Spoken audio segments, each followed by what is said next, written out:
মহাপুরুষদের বিদায় বুঝি এমনই হয়।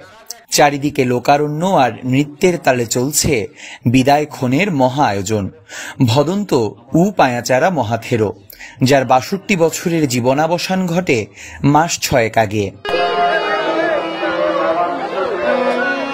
দীর্ঘ সময় পর এই ধর্মীয় গুরুকে বিদায় জানাতে বহু মানুষ জড়ো হয়েছেন টেকনাফের হোয়াইকংয়ের কাটাকালিতে, যাদের শ্রদ্ধা আর ভালোবাসায় শেষ বিদায় নেন উ পায়াচারা মহাথেরো।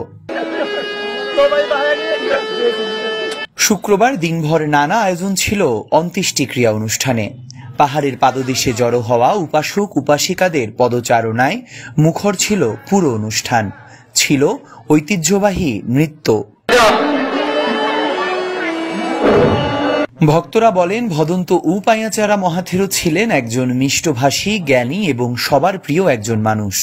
তাই যুগ যুগ ধরে ভান্তকে মনে রাখবে তার অনুসারীরা। ভান্তের এই চলে যাওয়ায় তৈরি হয়েছে বিরাট শূন্যতা।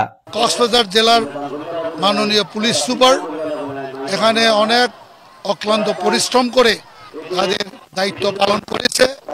গোয়েন্দা সংস্থা সহ সবাই আমাদেরকে দায়িত্ব পালন করতে বলেছে। গণপ্রজাতন্ত্রী বাংলাদেশ সরকারের মাননীয় ধর্ম উপদেষ্টা, যার কারণে আমি এসে আপনাদের সাথে কথা বলতে পেরে আমি আপনাদেরকে আন্তরিক ধন্যবাদ ও কৃতজ্ঞতা জানাচ্ছি। আমাদের তো ধর্মীয় বিষয়ে নানা উপদেশ দিত, আমাদের জাতির জন্য একটা মূল্যবান রত্ন ছিল। আমরা বান্তেকে হারিয়ে গভীরভাবে সুখ হতো। আর বান্তের জন্য যাতে বান্তে পরলোক সদ্গতি নির্বাণ লাভ করতে পারে, সবাই মানে বান্তের জন্য প্রার্থনা করবেন।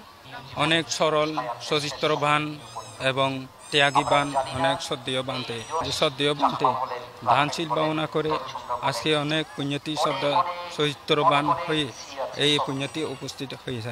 খুব ভালো লাগতেছে, উনিকে দেখলাম, ওনাকে একটু শ্রদ্ধা জানালাম। আর এখানে এসে তো সুন্দর লাগলো, দেখলাম ওদের পরিবেশটা খুব সুন্দর করে করছে আর কি।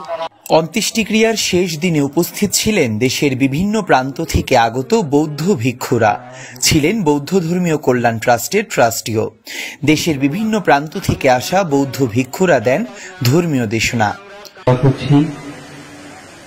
আজকের এই নৃত্য সভাকে কেন্দ্র করে সমগ্র বাংলাদেশের সমতল এবং যুবদী শুক্রবার সকাল গড়িয়ে যখন বিকেল এলো, তখন ধর্মীয় রীতিনীতিতে আগুনের পরশে পোড়ানো হয় উ পায়াচারা মহাথেরোকে।